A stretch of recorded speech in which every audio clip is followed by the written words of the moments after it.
चित्त के ऊपर और वाणी के ऊपर, व्याकरण शास्त्र के ऊपर। तो हम ये प्रकृति की बात चरक मुनि ने कही, वो साधारणता से सब लोगों को सीखनी जरूरी है। तो ये तीन प्रकृति बताई, कफ, पित्त और वात। तीनों के लक्षण बताए, मोटे मोटे लक्षण। वात का सबसे बड़ा गुण है चंचलता, स्थिरता न होना। पित्त का गुण है उष्णता और कफ का गुण है शीतलता, मतलब शीतल होना, गुरु होना, ये कफ का लक्षण है। तो कफ बढ़ेंगे तो जान पाएंगे हम, अपना शरीर गुरु हो जाएगा, चलने का मन नहीं होगा, मंद हो जाएंगे हम, निद्रा आएगी। पित्त जब बढ़ जाता है तो क्या होगा, उष्णता बढ़ेगी, क्रोध आएगा, बेचैनी होगी, ये सब पित्त बढ़ने के लक्षण है। वात बढ़ेगा तो क्या होगा, चंचलता आएगी, एक जगह बैठ नहीं पाएंगे, स्थिरता नहीं आएगी, नींद उड़ जाएगी, ये सब वात की विचार आएंगे। अभी की ज्यादा सबसे परेशानी है वो वात की दोषों की वजह से है, क्योंकि बहुत सारे लोग बहुत विचार करते रहते हैं, खूब विचार करते हैं, खूब विचार करते हैं। कोई एक काम करना है वो करते नहीं है, विचार खूब करते हैं, इधर गए उधर गए उधर गए, फिर सबका लिया, इधर का कुछ सुना। क्योंकि हमारे पास आज इतना बाहर का इतना हावी है वातावरण कि खूब विचार, ज्यादा हम विचार, तो उसका कारण क्या होता है, मन को स्ट्रेस आता है। विचार भी बहुत ज्यादा किया ना, मन थक जाता है। तो ये सबसे पहली बात है, विचार कम करना है तो विचार गहरे करो। इसके लिए आयुर्वेद में बताया, पेपर पढ़ना भी आपका रोग का कारण बन सकता है, रेडियो सुनना, टीवी देखना भी आपके रोग का कारण बन सकता है, क्योंकि आप अनावश्यक देख रहे हैं, अनावश्यक सुन रहे हैं। पंजाब में ये हुआ, कश्मीर में ये हुआ, वो घट्टी में वो हुआ, वो निश्चित है आपका जीके बढ़ाएगा, लेकिन आपका जीएच बहुत कम हो जाएगा। गुरुजी बताते हैं जनरल हेल्थ आपकी डाउन हो जाएगी, जीके बढ़ा तो जीएच कम हो जाएगा आपका, क्योंकि आपको ऐसा लगा वो उतना है, अब वो कच कर नहीं सकते हैं, और आप में वो समुद्र दृष्टि तो आई नहीं है, तो आपके ऊपर वो स्ट्रेस आएगी कि अच्छा ऐसा हुआ। तो अब दूसरी बार आया कि बैंकों ने घाटा किया, तीसरी बात आई भारत सरकार ने ऐसा कर दिया, चौथी बात आई नदी में बाढ़ आ गई।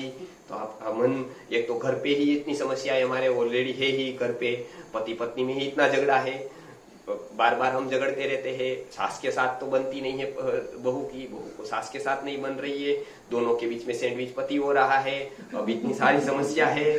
अब पूरे भारत की खबर हमको है, फिर वो छोड़िए तो अमेरिका भी की भी है, रशिया क्या करेगा उसकी भी हम चिंता करते हैं, उसमें युद्ध इतने समय पर होगा कि क्या पाकिस्तान से हो जाएगा, अभी नमक बंद हो गया है। तो हमारे मन में जो स्ट्रेस जनरेट होता है, कहीं ना कहीं ये रोग का कारण बनता है। इसके कारण ये नहीं है कि देश के विषय में नहीं जानना चाहिए, लेकिन जहां कुछ हम नहीं कर पाते हैं तो कर पाते हैं उतना पूरा ज्ञान लेना है। जहां पर हम अपने स्वास्थ्य के लिए बहुत कुछ कर पाएंगे उसमें हम कुछ नहीं करते हैं, वो तो अब चलो भूख लग गई तो कुछ बाहर ही खा कर आते हैं। तो ये हम अपने लिए कुछ कर पाते हैं तो उतना करें, उतना ज्ञान पूरा लें। जैसे आयुर्वेद है वो क्या सिखाता है, अपने जीवन के बारे में तो पहले सीखे। तो पहला ही ऐसा आयुर्वेद में बताया कि वो स्ट्रेस आएगा आपको पता नहीं चलेगा, लेकिन मस्तिष्क इतना रहस्यपूर्ण है कि उसकी बीमारी चालू हो जाएगी, मन में पहले आ जाएगी अव्यक्त रूप में, व्यक्त रूप में शरीर में दिखाई देगी, फिर अनिद्रा आएगी 40 साल के बाद, और बाद में बहुत कुछ शुरू हो जाएगा। तो गुरुजी खास बताते थे कि जितना हो सके अपनी दिनचर्या, ऋतुचर्या वो आयुर्वेद के हिसाब से रखे। रोगों के कारण मन में है, उन्होंने गुरुजी ने मन के बारे में खूब बताया है कि आयुर्वेद में मन का संबंध कहाँ का है, और जो बताया है कि बच्चों को यदि मन का ध्यान नहीं रखा गया तो मन से रोग आते हैं, सोचने से, और इतना प्रभावी है। आप उदाहरण देखेंगे, अभी पूरा करेंगे उदाहरण देखकर थोड़ी देर रेस्ट के लिए। सुश्रुत में हमने अभी अगध तंत्र में ली थी वो बात। सुश्रुत में निर्विष और सविष 2 प्रकार के सांप बताए हैं। आज भी अभी रितेश भाई नहीं आए हैं जो सर्प को पकड़ते हैं, सर्प का जहर उतारते थे, इधर सीख कर गए, वो 4 औषधियों का प्रयोग किया, 3 औषधि में बहुत सक्सेस हुए जो सर्प का विष उतारने में। तो सर्प का विष ऐसे आज भी 5 ही कैटेगरी के या 3 ही कैटेगरी के सांप पाए जाते, इतना विज्ञान आगे बढ़ा। तब सुश्रुत ने उसकी गणना पहले कर दी है, जैसे मंडली है, राजीदार है, ऐसे 5 प्रकार के सर्प बताए हैं। तो दरवीकर है, ऐसे 5 प्रकार के सर्प बताए हैं। वो सर्प में 90% सर्प तो निर्विष होते हैं, जहरी नहीं होता है, और 10% सर्प जहर वाले होते हैं, वो कम दिखाई देते हैं जहर वाले सर्प। लेकिन सांप ने काट लिया तो पहला विचार आएगा, क्योंकि हमारा अजागरूक मन ने पहले ही संबंध बना लिया है कि सांप जहरी ही होता है और वो काटने पर मृत्यु ही घटित होता है। तो वो व्यक्ति को निर्विष सांप ने काट लिया, लेकिन उसके मन ने यह मान लिया कि सांप जहरी है, तो उसकी मृत्यु होगी। तो कैसे होगी, वो अपना शरीर जहर निर्मित कर देगा। मन के इतनी मान्यता मन के ऊपर असर करती है कि उसने यदि मान लिया गहरे में कि मुझे जहर आ गया, तो वो जहर शरीर बना देगा और वो मर जाएगा व्यक्ति। निर्विष सांप काटने से भी भय से व्यक्ति मर जाएगा। भय शरीर जहर तैयार कर देगा। यदि व्यक्ति मन से ऐसा सोचेगा तो जो जहर वैज्ञानिक तैयार नहीं कर सकते हैं, बिना केमिकल के, बिना इतनी भागदौड़ किए हुए, वो शरीर तैयार कर देगा ऐसे रसायन कि वो जहर अपना बॉडी निर्मित कर देगा और वो मर जाएगा। वो जहर से मर जाएगा। वो निर्विष सांप था, सांप का टेस्ट किया तो बिल्कुल जहर नहीं है, लेकिन बॉडी का टेस्ट किया, एनालिसिस किया खून का, तो जहर निकलेगा उसमें से। तो वैज्ञानिकों को ये पता चला कि ये इसमें से जहर कैसे निकला। सुश्रुत ने वो बात सालों पहले बता दी कि मन की ये क्षमता है। यदि आप कोई एक धारणा अपने मन में बांध लेते हैं, कोई एक विचारधारा बांध देते हैं, उसका इतना गहरा प्रभाव शरीर स्वीकार कर लेता है। तो पहली बात, आपने यदि मान लिया कि हम स्वस्थ होंगे ही, स्वस्थ तरफ की यात्रा में है आयुर्वेद में, तो आप स्वस्थ होते जाएंगे। और एक बीमार, आपने पेपर पढ़ा और मान लिया कि नहीं मैं बीमार हूं, अब हार्ट अटैक आएगा, बहुत खराब है, अब ये सारी दवाइयां, ये पूरे अटैक, और इसमें से 5-25 लोग, 10-25 लोग को पूरी हॉस्पिटलें भरी है, तो हम भी उसमें लाइन में लग जाएंगे, एक दिन हमको भी आ जाएगा। क्यों? क्योंकि मन ने स्वीकार किया कि हमको आ सकता है, क्योंकि वो ओवरवेट है, सारे लक्षण है, क्योंकि वो ओवरवेट है, उसको भी ओवरवेट था, मेरा भी है, और बताते हैं कि ओवरवेट के कारण होता है हार्ट अटैक आ सकता है, तो मुझे चिंता है, तो मुझे भी है। आज जिसका उसका भी धंधा नहीं चला तो हार्ट अटैक आ गया, हो सकता है मेरा भी नहीं चलता है तो मुझे भी आ जाए। तो ये पूरे की पूरी जो स्ट्रेस है ना, उसके कारण हमारा मन, तो आयुर्वेद में बताया है कि रोज मन के लिए एक ध्यान बताया है चरक मुनि ने। वो बताते हैं कि एकदम स्वस्थ रहो, कुछ बीमारियां हैं तो उसको स्वीकार करो, या ये बीमारी है उसका मैं उपाय करूंगा, लेकिन उससे चिंतित नहीं होगा, व्यग्र नहीं होगा। इसके लिए वैद्य बनते हैं, उसको पहले ही बताया है कि पहला कदम क्या करना है। वैद्य का आदर्श वैद्य कौन है? जो पेशेंट को निर्भय कर दे। वो बताइए जीवन मरण का प्रश्न ही नहीं है, ऐसे हम पूर्व जन्म में मानते हैं तो ऐसा भी बहुत कुछ हो गया, यदि मर भी गए तो कोई बहुत हानि नहीं है, क्योंकि दूसरा जन्म है ही, बहुत कुछ हानि नहीं है हमारे मरने पर। लेकिन अभी का जो साइंस आया वो क्रिश्चियनिटी से एलोपैथी आई, तो जो हिपोक्रेटिस थे, जो एलोपैथी के जन्मदाता, उसकी गहराई में तो क्रिश्चियनिटी थी, क्योंकि वो क्रिश्चियन थे। तो क्या हुआ, उसमें पूर्व जन्म नहीं है, तो इसी जन्म की हानि बहुत बड़ी हानि हो जाएगी। जीवन गया मतलब बहुत कुछ गया, बहुत कुछ कर पाना था, इधर बहुत कुछ इलेक्शन में भी खड़ा रहना था, धंधा भी बढ़ाना था, फैक्ट्री भी करनी थी, समाज में भी नेता बनना था, बहुत कुछ भागदौड़ करके इधर पा लेना था। और जीवन यदि गया और एक ही जीवन था, आगे तो कुछ है नहीं पीछे है, तब तो एक ही मिला था, तो वो तो चला गया और चला जाने का भय है, तब तो बहुत कुछ एक ही दिन में करना है, एक ही साल में करना है, एक ही जीवन में करना, तो एनीवे कुछ भी करना पड़े, इसके लिए क्या होता है, डर बैठ जाता है, कहीं कहीं तो कुछ नहीं हो जाएगा। इसके लिए बहुत व्याधियां होती है। आयुर्वेद ने बताया है कि आप शांत रहोगे कोई व्याधि नहीं आएगी, या जो व्याधि आए उसकी शांति से चिकित्सा करो। तो वैद्य का ये था कि पहले निर्भीत कर दे। अभी के डॉक्टर का विपरीत गुण है, वो पहले ही भयभीत कर देते हैं। शायद तंदुरुस्त थे संदुरुस्त, आप जाना डॉक्टर की क्लिनिक में और बताना कि जो में कुछ कोई रोग तो है नहीं, वो बताएगा कि अभी दिखाई दे रहा है कि है, हो सकता है कल परसों ही हो जाए आपको अटैक, हो सकता है कि आपके सब 1-2 टेस्ट करा लो। अब ये टेस्ट में 2-4 तो कुछ बंदर के जैसे आने ही वाला है, कुछ नेगेटिव, या तो आपका शुगर 10 पार होगा, या फिर ब्लड प्रेशर 10-15 ज्यादा हो जाएगा, क्योंकि आप उससे ही वो होता है कि आपको शायद ब्लड प्रेशर तो नहीं होगा ना, आपका वजन तो ज्यादा है, तब आपने मन ने शुरुआत कर दी कि हाँ ये ब्लड प्रेशर नहीं होगा, तब धड़कन बढ़ने लगी कि क्या कह रहा है। अब आप टेस्ट करेंगे, बीपी वास्तव में बढ़ गया, अब देखो मैंने बताया था ना, वो बीपी बढ़ गया आपका 10-15, अब तो आप शांति से ध्यान में बैठे हो तो वास्तव में तो उतर जाएगा, लेकिन वो एक दवाई लिख देगा, वो चालू कर देंगे आप। अब बॉडी ने वो टेंडेंसी कर दी कि ये दवाई ही, अब ये दवाई लेनी ही पड़ेगी, दवाई नहीं लेंगे बीपी कंट्रोल नहीं होगा, बीपी कंट्रोल नहीं होगा मर सकते हैं, क्योंकि बीपी को बहुत कंट्रोल में रखना आवश्यक है। तो वो शरीर ने हमने दिया, क्यों? वो चिंता के कारण हुआ। फिर कहीं और टेस्ट करवाया, वो भी पॉजिटिव आया, तो वो भी हमने देख लिया, तो उसकी दवाई चालू हो गई। तो सबसे पहला काम मन की ट्रीटमेंट आयुर्वेद ने बताई। जब तक मन स्वस्थ नहीं करेंगे तब तक कोई रोग से छुटकारा नहीं होगा, या कोई भी रोग आ सकते हैं।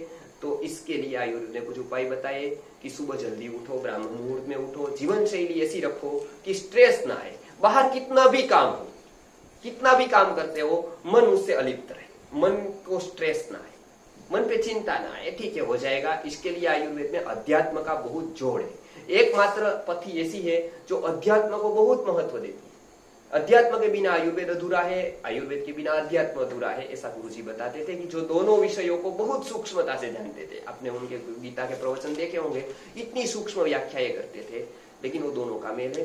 तो 3 प्रकृति आज हमने सीखी, कौन सी है? वाह, तीनों मिश्र हो सकती है, अलग अलग प्रकृति मिश्र हो सकती है, और सम प्रकृति 7वीं प्रकृति है, वो कोई अपवाद रूप में होती है। ज्यादातर वो सम प्रकृति देखने को नहीं मिलती है, वो युगों में, सालों में किसी एक की होती है। ऐसे ये 6 प्रकृति में से, मिश्र प्रकृति में से या 3 प्रकृति में से ही कोई एक प्रकृति होगी। ज्यादातर अभी के लोगों में मिश्र प्रकृति देखने को मिलती है।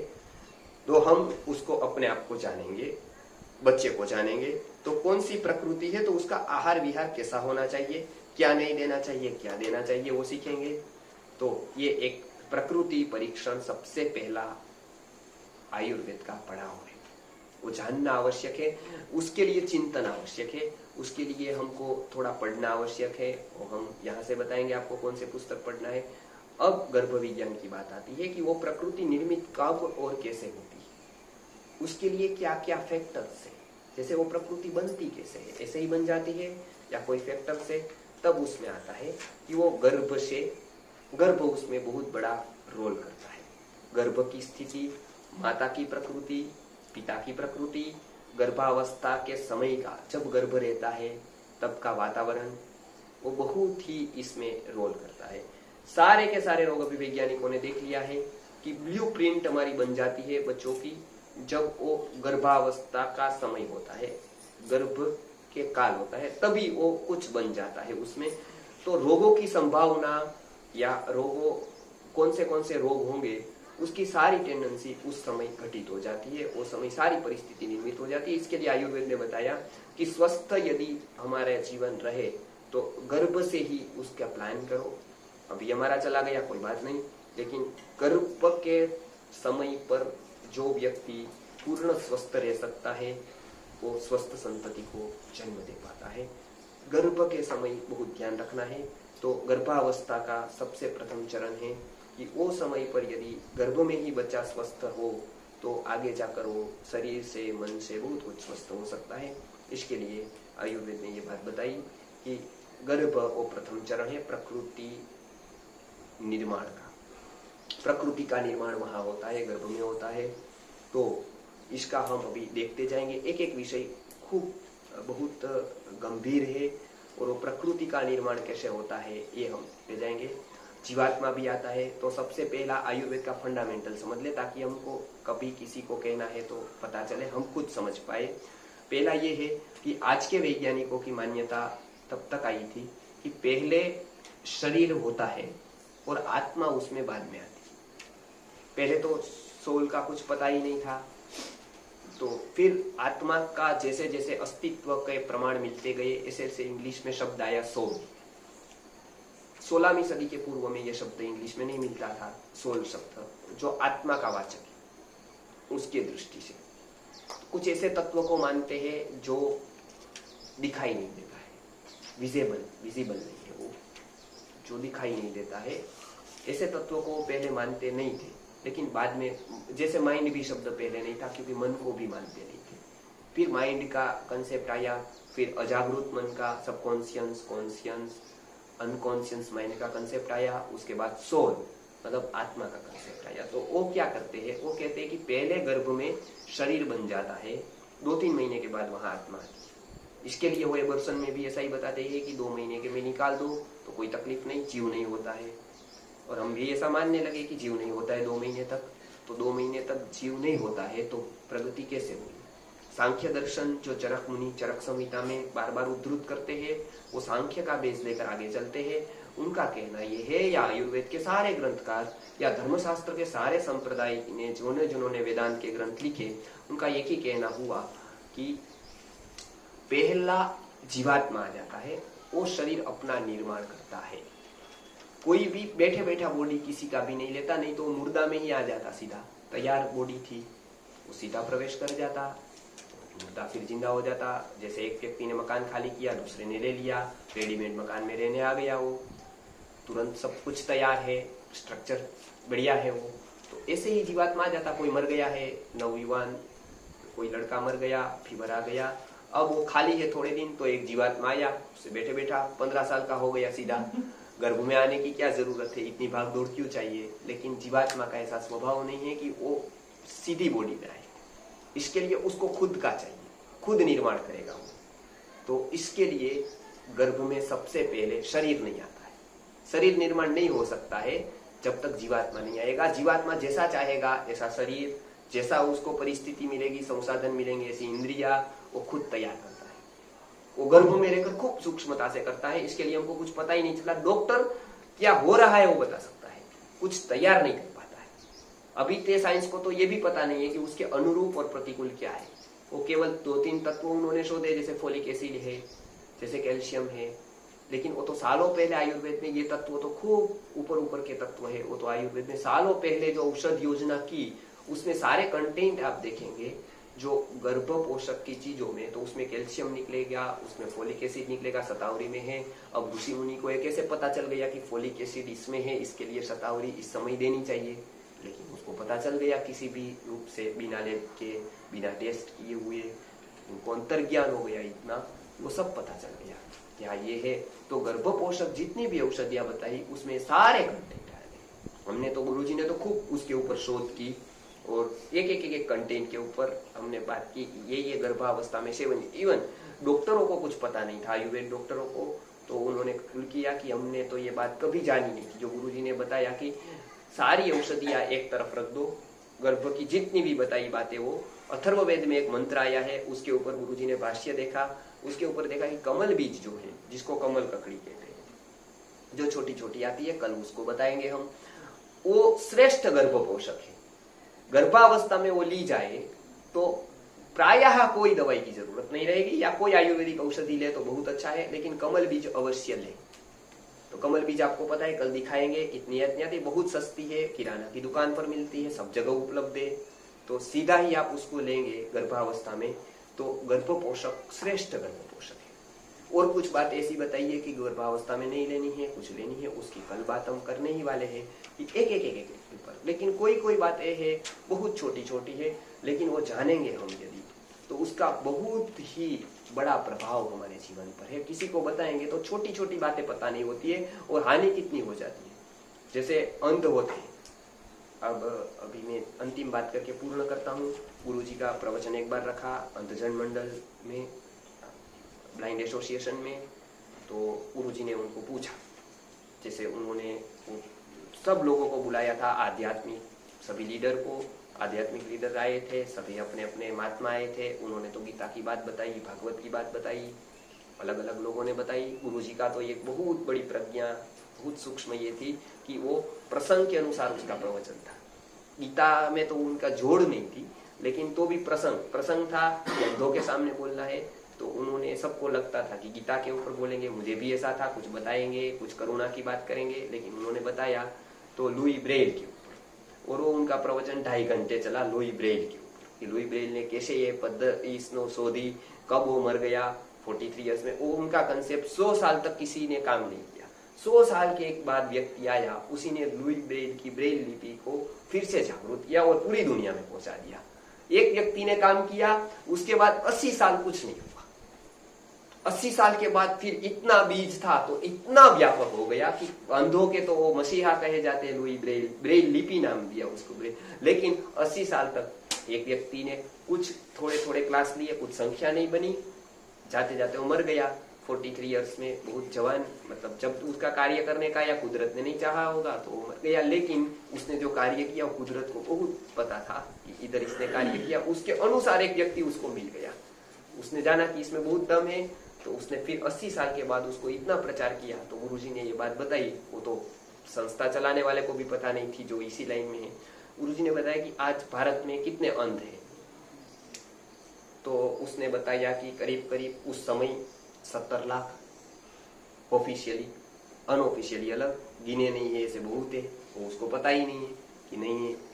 तो 80 लाख क्या कारण है? तो उसने बताया कि भगवान की मर्जी, आंख दी नहीं दी उसकी मर्जी। हम तो तुरंत कह देते हैं कि भगवान ने किया, ये सब बुखार आया तो भगवान लाए, या कुछ हो गया तो भगवान ने ही ऐसा चाहा होगा, उसने ही हमको बीमारी दी, वही हमको ब्लड प्रेशर देना चाहता है, वही डायबिटीज देना चाहता है, वही चाहता है कि हम शुगर न खाए। तो कुछ भी हो तो भारत में एक बहुत ही ये भ्रांत ईश्वरवाद आया कि सब कुछ भगवान के ऊपर। कुछ बीमारी आई तो इतना काम किया तो भी हमको बीमारी आई, हम व्रत रखते हैं, ये करते हैं, भगवान का इतना जप करते हैं तो भी हमको बीमारी आती है। लेकिन वो हमको पता नहीं है कि बीमारी तो हमका आहार विहार की गलतियों से आती है। उसमें जप अपने स्थान पर है तो बीमारी अपने स्थान पर है, उसमें भगवान का कोई दोष नहीं है। भगवान बहुत बड़ा तत्व है, उसको पाना ये तो भगवान ने ही बताया कि आपने, इसलिए तो ऋषि मुनियों के द्वारा मैंने शास्त्र दिए, आप पालन करो। और आप बताते हो कि नहीं, वो भगवान ने किया, सीधा डायबिटीज दे दी हमको, ये बात गलत है।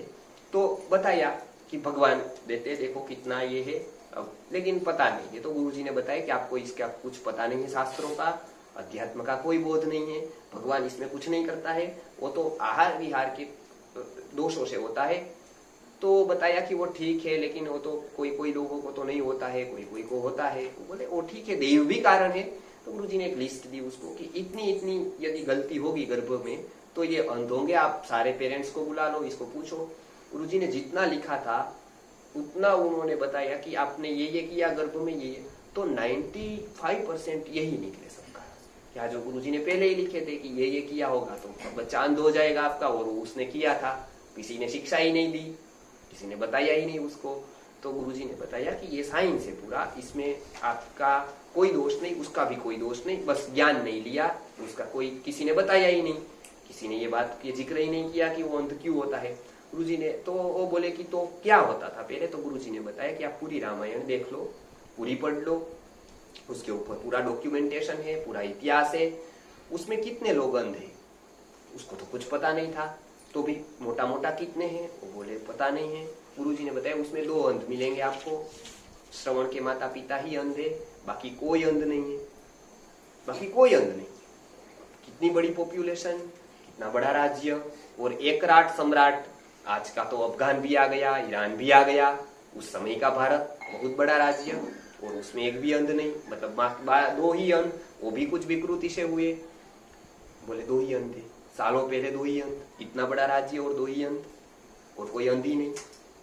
अच्छा, और महाभारत देख लो आप, महाभारत में मात्र एक अंध है, धृतराष्ट्र है, और कोई अंध नहीं। तो उस समय क्या भगवान का वरदान था और अभिशाप मिल गया कलयुग का, तो क्या हुआ? तो गुरुजी ने उसका साइंटिफिक रीति से उसका विवरण किया कि ये कुछ नहीं है, आहार विहार हमने जाना नहीं, दवाई ऐसी हमने दी नहीं, आयुर्वेद के औषध को छोड़ दिया, उसकी सारे नियम को हम भूल गए। और मैकोले ने जो डिजाइन किया कोर्स, ये कॉलेज का, उसका उसमें कोई परंपरा जीवंत रखी नहीं। कोई बात ऐसी होती है, रोटी बनाने का कोई कोर्स नहीं होता है, सब्जी बनाने का कोई कोर्स नहीं होता, यदि होता है तो वो सीख नहीं पाती है जैसा वो घर पे सीखती, क्योंकि कोर्स 7 दिन का होता है, और सारी गलतियां तो 7 दिन के बाद में आने की शुरू होती है। रोटी जो है तो 1-2 बार तो सही बनती है, क्योंकि उस समय तो हाथ को आदत पड़ जाती है, फिर प्रमाद हो जाता है, तो 7 दिन सीख कर आए तो उधर वो सामने है तब तो अच्छी रोटी होती है, क्योंकि हम पूरे जागरूक होते हैं। फिर घर पे आ गए, फिर रोटी तो गलत बनी, अब कहाँ पूछने जाए, तब वो पूछे तब तो वो दूसरे क्लास में है, फोन ही नहीं उठा, या तो फिर और बेच लग गई। अब तो कुछ बातें गृह से ही आएगी, गृह शिक्षा से ही आएगी, वो उसी समय आएगी, वो समय आपने गवा दिया, वो बात आप नहीं सीख सकते। कोई घर पे ही सीख सकते हैं, कैसे रहना है वो कहाँ सीखेंगे, वो घर पे सीखेंगे, कि कैसे रहना है, व्यवहार कैसा करना है, वो कहाँ सीखेंगे, घर पर सीखेंगे। घर पहली शाला है बालकों की। उसी तरह से आयुर्वेद कहाँ सीखना है, तो आयुर्वेद भी जीवन के साथ जहाँ जुड़ाव है वहां सीख सकते हैं।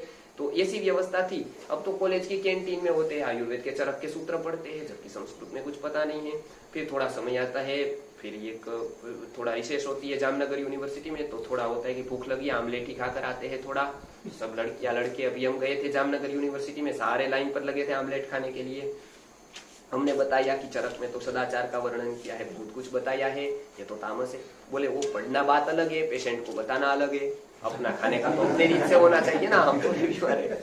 वो कुछ बात अलग है, बताना है, आपको ठीक करना है, कुछ दवाई देनी है, कुछ लिख देनी है, लेकिन हमारी बात बिल्कुल अलग है। अभी तो मौज मजा करने का टाइम है, तो लड़कियां लड़के सारे थे, चरक पड़े, चरक अपने स्थान पर है, हम अपने स्थान पर है, चरक की बात अपनी जगह पर है, सालों पहले है, अभी की बात अलग है, तो अभी हम कर लेते हैं। तो ये ऐसे आयुर्वेद से लगता है आपको कि आप ठीक हो जाएंगे, या कोई डॉक्टर को कंसल्ट कर देंगे, बहुत बड़ी फी चुका देंगे, और आपको लगेगा कि वो कोई एक कागज पर बड़े अच्छे 4 कलर प्रिंटर में एक दवाई लिख देगा, और वो कंपनी की दवाई आप लाएंगे और आप स्वस्थ हो जाएंगे। राजकोट आने की, गुरुकुल में आने की कोई जरूरत नहीं रहेगी। उसमें तो इधर भाग दौड़, कोई लोग बताते हैं कि आप इधर ही फोन पर बता दो, आपकी पेमेंट कर देंगे फीस, हमारे टाइम बच जाएगा। तो हमने बताया कि इधर आने का और बचाना ही है, यदि आपको तो पूरा ही बचा दो, टाइम पैसे सब कुछ उधर ही। इसमें वहां को भी क्या जरूरत है, आप खुद ही देख लो ना, खुद आप कहीं इधर उधर देख लो, या फिर कहीं पर चले जाओ, आपके पास इतना टाइम नहीं है। तो यदि आपको लगता है कि इधर आकर टाइम बिगड़ता है, वो ऐसा बिगड़ा कि उधर टाइम बिगड़ता है खूब, आना जाना वगैरह, तो कृष्ण ने भी बिगाड़ा ही था। इस तरह से देखेंगे तो वो 60-70 दिन तक तो गए, सांदीपनी को बुला सकते थे कि भाई आ जाओ, आप फोन कर देते, सम्राट थे, आ जाओ, मेरे पास टाइम 2 घंटे 4 घंटे का होगा, उस टाइम में पढ़ लूंगा, और राज्य है, बहुत बड़ी तिकड़मबाजी है, बहुत राक्षसों को मारा है, बहुत बड़ी जिम्मेदारी है, 2 राज्य मिल रहे हैं।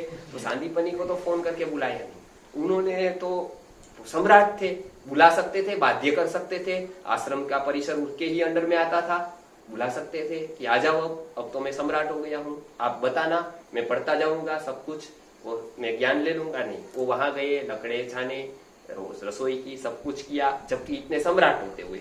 हम तो इतने सम्राट नहीं है, शायद कोई नहीं होगा इसमें से तो कोई, तो हमको तो आना पड़ेगा इधर कुछ लेना। और मैं भी गया था, ऐसा नहीं है मैंने गुरुजी को घर पर बुलाया था, ऐसा आप मत मानिए कि कोई व्यवस्था पिताजी करते थे, व्यवस्था 10 लोगों की करते थे, 10 छात्रों की व्यवस्था अकेले पिताजी करते थे, और हमको बताते थे कि हम गुरुकुल का खा रहे हैं, तो उसके प्रति पूरी कृतज्ञता रखो, कि कुल की रोटी खा रहे हैं, तो खुद करके भी ऐसा बताते थे। तो एक जीवन का दृष्टिकोण आता था, ज्ञान लेना है, कुछ करना है तो अपनी टेंडेंसी बदलनी होगी, नम्रता रखनी पड़ेगी, तद्विद्धि प्रणिपातेन परिप्रश्नेन सेवया, ये जीवन में चरितार्थ करना होगा।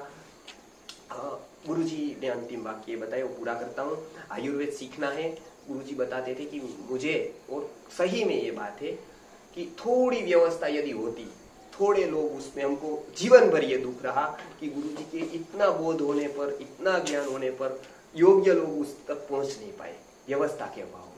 एक व्यवस्था नहीं थी, तो बहुत योग्य थे भारतवर्ष में, वो बहुत कोई लोग नहीं पढ़ पाए। बाकी एक एक विषय में वो इतना तैयार करना चाहते थे कि मैं ऐसा ही है, कोई एक यूनिवर्सिटी जैसी व्यवस्था होती यदि, तो आज मानते आप कि हजारों वैद्य हो जाते, उतना बहुत उतना था। अब वो अंत में कहकर हमको गए, तो हम ये चाहते हैं कि हर एक घर एक वैद्य तैयार हो जाए, ये डॉक्टर की मोनोपोली न रहे, क्योंकि वो वैद्य कुछ नहीं कर पाएंगे, मैं सही बता रहा हूँ, मैंने बहुत सूक्ष्मता से देखा है उनका जीवन, तो वो बहुत आपके रोगों का निदान नहीं कर पाएंगे, वो स्तर उनका अभी गया है पूरा, उसके पास कोई बोध नहीं है, उसके पास रटा रटाया 4-5 वस्तु का है। गुरुजी बताते वो आप ले सकते हो। पहली बार गुरुजी ने आयुर्वेद के कोर्स चालू किए यूनिवर्सिटी के अलावा। आप पूरी भारत की संस्थाएं देख लो कि कोई आयुर्वेद के ऊपर 8 अंगों को पढ़ाता हो। पंचगव्य के ऊपर हमारे पास, आप नहीं मानेंगे, 2000 फाइलें है आज, 2000 फाइल।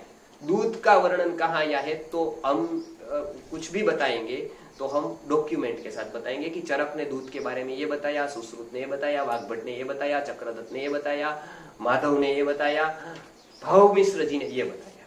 तो दूध दही आपको मैं केवल डेमो दिखाऊंगा 10 फाइल लेकर, ऐसी 2000 फाइल।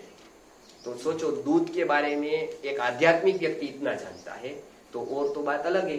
तो गुरुजी क्या चाहते थे कि हम सब लोग सीखें, इसके लिए आसान हो, ज्ञान सुलभ हो जाए, आपके अंदर जाए, तो आप अपने जीवन में अपने बच्चे को तैयार कर पाएंगे, वो अगली पीढ़ी को तैयार कर पाएंगे, वो अगली पीढ़ी को तैयार कर पाएंगे, तो ये परंपरा फिर से वापस शुरू हो जाए। लेकिन बहुत जरूरी है इसको बचाना, बहुत जरूरी इसको पहुंचाना, क्योंकि ऐसे ही वो नहीं पहुंचेगी, इसके लिए सिस्टम चाहिए। इसके लिए आप जो यहाँ आए हैं, आप बिल्कुल ऐसा न मानिए यहाँ आपका टाइम बिगड़ेगा। आप यहाँ से जो लेकर जाएंगे ना, वो दूसरी जगह से मैं गारंटी देता हूँ, मैं आपको प्रतिबद्ध करता हूँ कि आप यहाँ से जो जाएंगे ना 3 दिन में जितना लेकर, उतना आप शायद 10 दिन, 1 महीने, 2 महीने के कोर्स में कहीं नहीं सीख पाएंगे। जो आप डिप्लोमा करेंगे या और कुछ करेंगे उससे आपको, क्योंकि मेरा महत्व नहीं है, मैं केवल उनका आवाज हूँ गुरु जी की। जो उन्होंने मुझे शब्द कहे वो मैंने केवल याद रखे, उसमें मेरा कोई रिसर्च नहीं, मेरा बहुत कुछ इसमें प्रयत्न नहीं। मैंने केवल एक ही प्रयत्न किया कि सब कुछ उसका याद रख लूं मैं, वो स्मृति में मैंने रखा। जो जो बोले वो, जो जो गुरुकुल के समय पर मुझे पढ़ाया वो मैंने याद रखा। सारा रिसर्च तो उन्होंने कर दिया था उसके पहले ही, मेरे जन्म पहले उन्होंने सुवर्ण प्राशन शुरू कर दिया था। मैं तो 13 साल का हुआ बाद में, 13 साल के बाद जन्म हुआ, जबकि गुरुजी ने सुवर्ण प्राशन शुरू कर दिया था, तब उसके बाद मेरा जन्म है। तो मैंने इसमें कुछ खोज नहीं की। अभी लोग बताते थे कि आपने बहुत बड़ी खोज की, तो मैंने आपके सामने बताया मेरी कोई खोज नहीं इसमें। मैंने एक प्रयत्न किया कि उसको सारे के सारा को याद रखा जाए। वो जिस सिस्टम से बताते हैं वो सिस्टम से लोगों को बताया जाए। वो गुरुकुल की जो आदर्श पद्धति थी उस 26 प्रकार की थी, उसके हम अभी प्रायोगिक ले रहे हैं कि संवाद पद्धति कैसी थी। भगवान ने अर्जुन को गीता में समझाया, वो संवाद पद्धति थी। आजकल वो जैसे गीता के प्रचार बहुत संप्रदाय करते, लेकिन वो पद्धति नहीं बताते कि वो क्यों संवाद पद्धति थी, उपदेश पद्धति उपनिषद में आई वो कैसी थी। लेकिन गुरुजी ने वो बैठकर एक काम किया, वो 26 से 26 पद्धतियों का बहुत ऑब्जर्वेशन किया, खूब उसका संशोधन किया, क्योंकि खुद गुरुकुल में पढ़े, गुरुकुल की एक एक बात उन्होंने देखी कि गुरुकुल कैसा होना चाहिए। ऐसा नहीं कि चलो पढ़ लिया अब ये गलत लग गया तो गुरुकुल ही खोल दे, और ऐसा नहीं था। उनका पूरा बोध था, पूरे गुरुकुल में एक एक सूक्ष्म बात को जाना उन्होंने, और ये बताया कि ये पद्धति से आप बालक को पढ़ाएंगे, जो बाहर 24-25 साल में घटित होगा आप यहाँ पर वो 5-7 साल में घटित कर सकते हैं। आपके पास पद्धति होनी चाहिए पढ़ाने की, आपके पास वो बोध होना चाहिए, ज्ञान होना चाहिए, तो आप अपने छोटे बच्चों को पढ़ाने का आप ही शुरू कर सकते हैं। ऐसा नहीं है कि कोई आ जाएगा और व्यवस्था करेगा, आप खुद बन सकते हो। क्योंकि ये जो ज्ञान है ना, वो बहुत कुछ समाज में उपलब्ध नहीं है किसी के पास। तो ये शिविर में आप आए हैं, तो अभी हम कल से हम विषय लेने वाले हैं। आज समय हो गया है, थोड़ी देर अभी हम कुछ अपना जो कुछ करना है, फ्रेश होना है तो हो जाए, भोजन का भी समय है। इसके बाद तुरंत रात का सेशन है, जैसे हम हर एक वक्त रखते हैं, जो टाइम टेबल लिखा है उसी के अनुसार भोजन होगा। थोड़ी देर के बाद थोड़ी देर एक दूसरे को मिलेंगे, और उसके बाद रात्रि को प्रश्नोत्तरी होगी। कल पूरा दिन गर्भ विज्ञान के ऊपर है। आज जो सीखा उसका हो सकता है लिख ले, हो सकता है कुछ बातें ऐसी हो, प्रश्न आए हो प्रकृति के विषय में, तो वो पूछ सकते हैं आप। कल पूरा दिन गर्भ विज्ञान का विषय है, बहुत कुछ आप जानकर इधर से लेकर जाए, ताकि आपका कोई भी श्रम या समय व्यर्थ न जाए, ये हम पूरा ध्यान रखते हैं। अच्छा, 2-3 बातें मैं कहना चाहता हूँ। थोड़ी देर बैठे, कोई कपड़े पर्याप्त लाए ही होंगे, तो कपड़े धोए नहीं, जैसे दूसरों का समय बिगड़ेगा तो हम समय पर सेशन नहीं शुरू कर पाएंगे, तो आपका समय बिगड़ेगा। आप यहाँ पर पढ़ने के लिए आए हैं तो और बातें सब गौण कर दीजिए, कपड़े न धोए कोई भी। अंदर से जो बंद कर देते हैं तो दूसरे को आने जाने में तकलीफ होगी, तो जो जो अलॉटमेंट आपको दिया जाए उसमें व्यवस्था में सहकार करें। मैं फिर से एक बात बताता हूँ, ये व्यवस्था गुरुजी ने स्थापित की है। वो अश्विन भाई, मैं किशोर भाई, जो यहाँ की जमीन के मालिक है, वो मैं आचार्य हूँ, जो मैं यहाँ संभाल रहा हूँ, तो वो उसमें हम सहकार करें। वो कुछ जानकर नियम बनाए हैं, सब कुछ उसमें मेरे कोई नियम नहीं है, सारे गुरुजी ने बहुत सोच कर बनाए हैं कि इस तरह से हम इधर परिसर में शिविर में आएंगे तो रहेंगे। बाहर आप जो होटल में जाते हो या कोई और शिविर में जाते हो वहाँ का नियम अलग होगा। यहाँ पूरे व्यवस्था में सहकार्य दे, ताकि हमारा ऐसा नहीं है कि आपका समय बिगड़े। आप जो भी आप समय लेकर आए हो, पूरी जिम्मेदारी हमारी बनती है कि आपके हर एक क्षण का उपयोग हो। तो हर एक व्यवस्था में आप सहकार्य करें।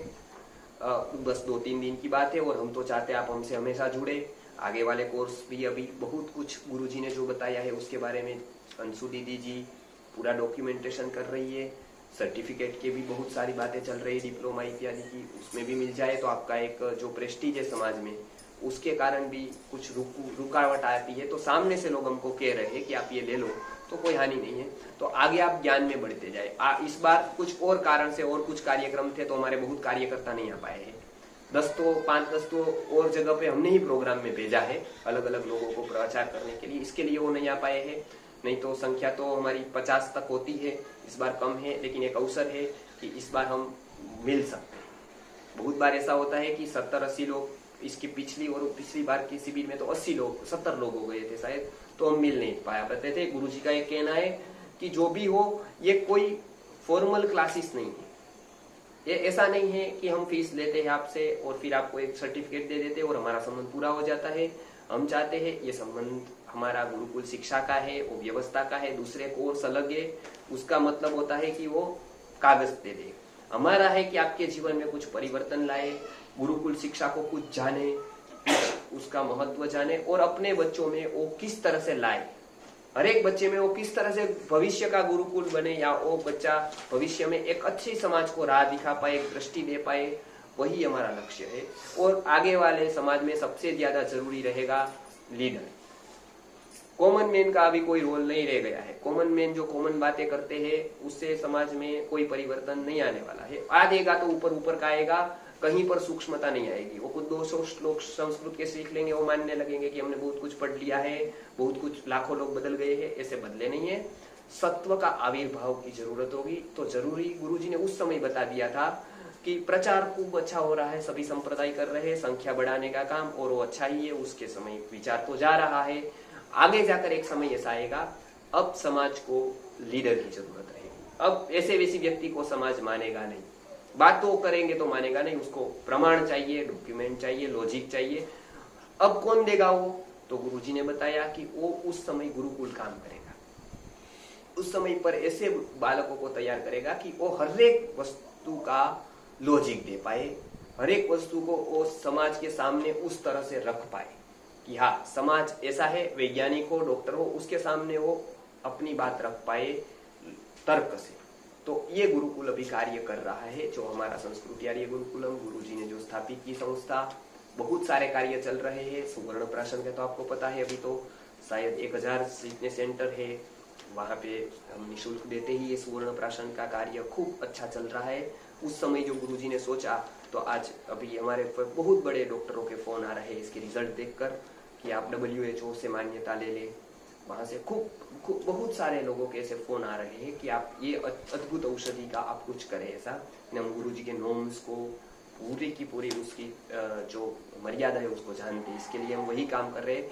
ऐसे ही गुरुजी का दूसरा प्रयोग गुरुकुल का है, तीसरा गर्भ विज्ञान का है। ऐसे बहुत सारे प्रयोग गुरुजी ने किए हैं। हम एक एक के ऊपर बात करेंगे। बस ये हम चाहते हैं कि आप यहाँ आए तो ये सारे प्रयोगों को समझने का एक अवसर गुरुकुल पे होता है। मेरे पास तो अभी उतना समय नहीं है, क्योंकि मेरे तो बहुत ही अभी गुरुजी का डॉक्यूमेंटेशन इतना करना है। जो मैंने पढ़ा है वो मैं अभी तक लिख नहीं पाया हूँ, जो पूरा का पूरा जो मैंने पढ़ा है तो मैं लिख ही रहा हूँ। अभी तो 3-4 साल तो हो गए मेरे अलग अलग कार्यों में से जो मैंने चिंतन किया, पढ़ा। बहुत लोग कह रहे हैं कि आपको और कुछ भी नहीं करना है, आपको जो गुरुजी ने बताया है, किशोर भाई कह रहे हैं, वो केवल आप जो बताई है बातें वो केवल एक बार लिख दो। तो मेरे पास और कुछ कार्य करने का समय नहीं बचता है, सिवाय कि उन्होंने जो बताया है आयुर्वेद में या और ग्रंथों के बारे में, अध्यात्म के, वो मैं लिख रहा हूँ। तो और शिविरों में ऐसा एक होता है हमारा अवसर कि हम मिल सकते हैं। तो हम चाहते हैं कि आप ये शिविर का पूरा लाभ उठाएं।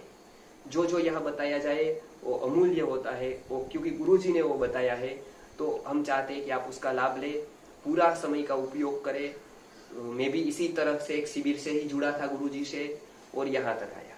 आप भी इस तरह से जुड़कर और आपके आसपास के स्थान पर भी ये बताए तो निश्चित ही ये शिविर आपके जीवन में एक बहुत ही अच्छा परिवर्तन लाए, या आपके मस्तिष्क में कुछ श्रद्धा जग जाए प्रभु के प्रति, ऋषियों के प्रति, ऋषि के ग्रंथ के प्रति। ये शिविर का महत्व है।